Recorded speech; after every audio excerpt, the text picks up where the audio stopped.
Adegbiji Adebayo joins us now. He's also a social commentator. Thank you for coming on today. Well, from your perspective on what you've seen, both in terms of our approach, the holistic fight against corruption, what's your thoughts? Oh, well, if you look at it, it's no more news that corruption has become, it's something that is not supposed to be part of us, that we are already informally accepting as part of us, and it's actually an issue to all of us. Now, talking about corruption in EFCC, it's actually a big shame and a slap, because if you look at it, in any institution, in any country, some institutions are expected to be like watchdog. For instance, the judiciary, for example. You know, the last time when you have issues as regards the President of the Court of Appeal and the Chief Justice of the Federation, it's an issue. Because these are supposed to be people who are supposed to be cautioned to every segment of the society, you know, the academics, the judiciary, and things like that. Let me get this in. Yeah. If you say it's a big shame, it shouldn't be mentioned there. Are we forgetting the fact that we've still got humans in there? So should we be focusing on the percentage with which, that exists in there, or that it should not be mentioned at all? No. Let me borrow a leaf from the last speaker. You know, he said some judges over time that has been known to have integrity. That statement is an indictment on the judiciary. Judges, by virtue of their calling, are supposed to be men of integrity. So now saying some judges over time that has been known to have integrity actually means that there are some judges that doesn't have integrity, and they are still being kept in the system. Now, back to your question. If you look at the formation of EFCC, right from inception till date, the commission is being headed by a police officer or a retired police officer, in the case of the woman that just left the office.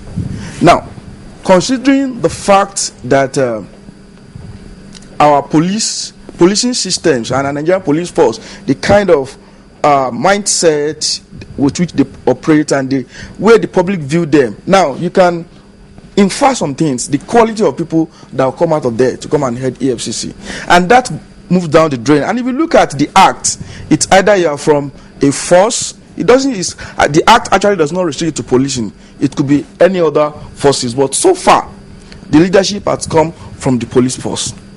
And some of them, even the current chairman, at some point he was seconded out again as area commander at some point, DPO, before he's brought back. I think he's probably the person to have been director of operation twice and acting chairman before he became a substantive chairman. Now, from that perspective, it puts some questioning into the quality of people, not only at the helms of affairs, at the strands of EFCC. And again, you can't give what you don't have. So the quality of people will determine the quality of technology they can deploy, and to a large extent, looking at the kind of public they are relating with, they are to monitor, will probably determine the quality of results that you get. Yeah, but when the chairman says, well, he's shocked by what he's saying in the commission, does it suggest also that, even if you get all those out, where are you going to get fresh people from the moon? Because these are Nigerians also. So what is he expected to do, or what does he expect from Nigerians? Not to expect that to be there, or how does that build confidence in the commission, the statement? First and foremost, the chairman should not be shocked, because it's probably one of the longest serving senior officer of the EFCC. He was part of EFCC. He was part of the first set of people that were drafted into EFCC from SFU when Malam Nuhu Ribadu was to be the chairman. So he can't be surprised. These are things he had probably been seeing over time. Come on. The fact that you've been part of a system for so long doesn't mean that nothing can surprise you.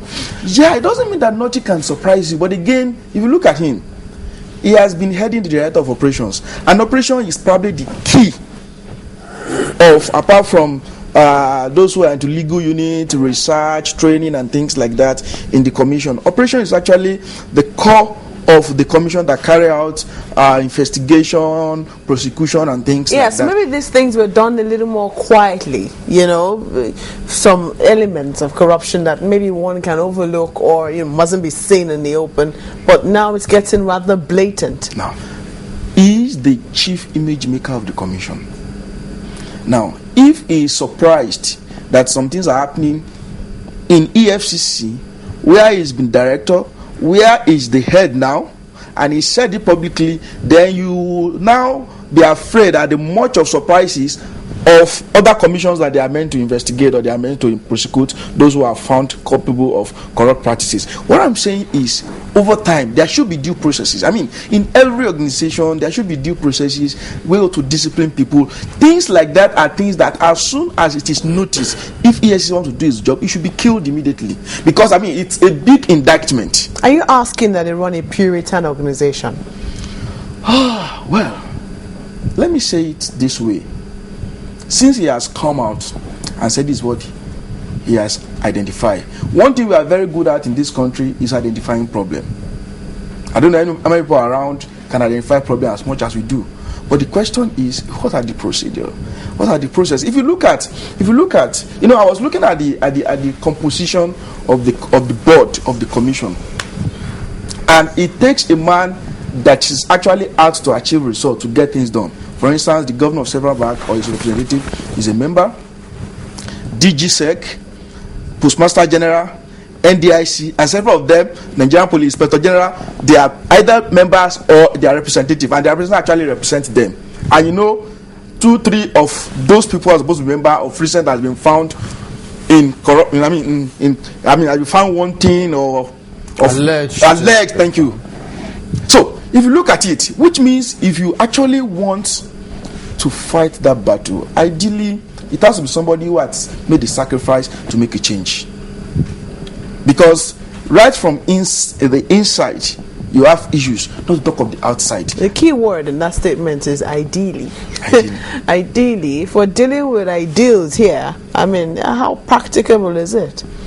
It is very practicable. We're looking for someone who's made sacrifices. Exactly. On the outside. Exactly. Let me say this. It's been so unfortunate that since EFCC came to bear, none of its chairman has been out of office ceremoniously. They've all gone unceremoniously, either publicly, positively or not. It depends on the view of the public. Now, if you look at the act again, the president, except the person decide to resign, the president is the only one that can say don't do again, and it has to be on the basis that the person is not doing its work very well. So what does that mean? So what does that now? When I look at it, vis-a-vis what is available in reality, the first guy that was out doesn't mean he didn't do his work well.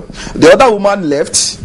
The woman said he heard of her sack on the on media, and that to a large extent. And after that, nothing happened. We did not hear. These are not the way things should be done. Now, if the man has looked at the way his predecessor has left office, now he has allegiance to the president. Allegiance? Yeah. How do you mean allegiance? He needs to dance. For instance, when the Badu was there, we heard of selective justice.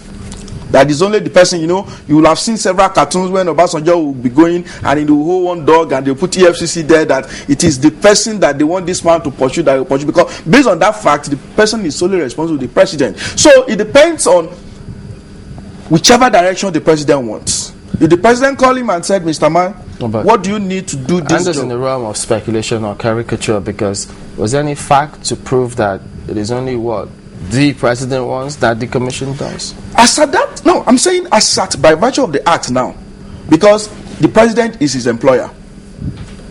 Fine, its appointment and that of his member is for a 4-year term, renewable for another 4 years. Now it has to be confirmed by the Senate. After confirmation, the function of the Senate to a large extent is played down. So then the president can wake up and say, I don't want you again. In other words, are you saying that from the foregoing, it does mean that presently constituted, the chairman cannot go against the will of the president, or perhaps it doesn't have, it can't go against the will of the president. The only thing is that the people, the Nigerians themselves, are watching. What if the will of the president is to fight corruption?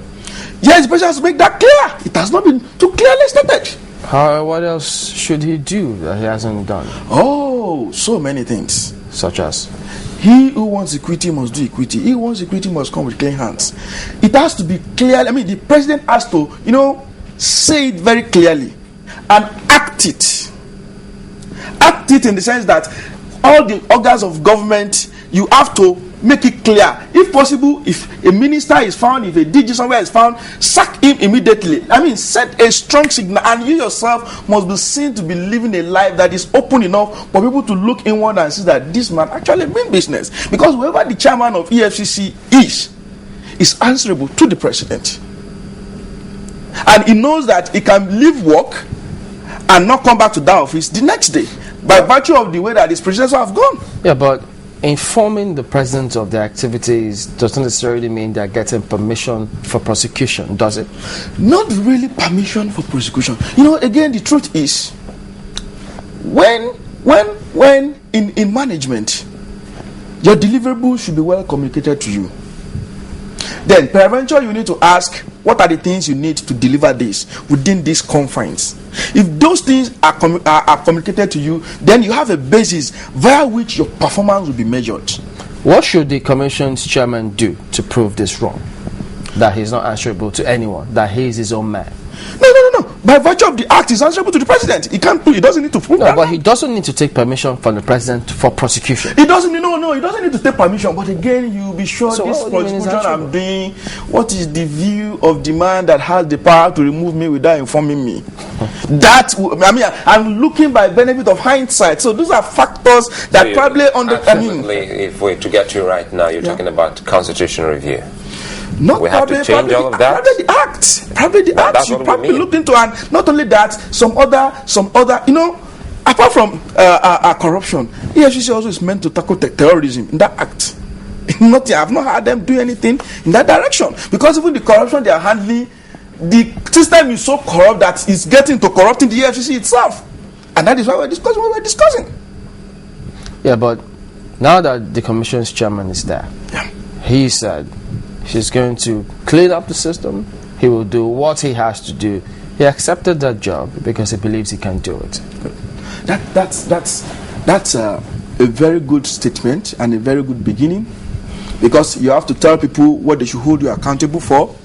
But again, Nigerians have heard so many of such words. The only thing he can do to prove to Nigerians that he meant what he said is just by action. It's just when he doesn't need to prosecute anybody in-house, as long as they subscribe to some terms of service. I mean, if you notice a staff of yours doing something that you should not do, there are procedures to deal with those sides. But the question will be, how would you know if that thing never comes out to the media? No. Would you also want him to, when he's doing that work or whatever, cleansing his house or putting his house in order, put it on the pages of newspapers or put it on television? No. Is that what you'd like to see? If he can come to the media and say there is problem in-house, if he has been able to solve the problem to some extent, I think he should also tell Nigerians that right from inside out, we started cleaning the process. So he doesn't want media trial. So this is not media trial, saying there's corruption in the EFCC. Okay. So he's not suggesting that he's trying his members, unless we're getting something wrong here. Okay, no. I mean, nobody said he should make himself available for the media to try. But whether he likes it or not, the media will say something.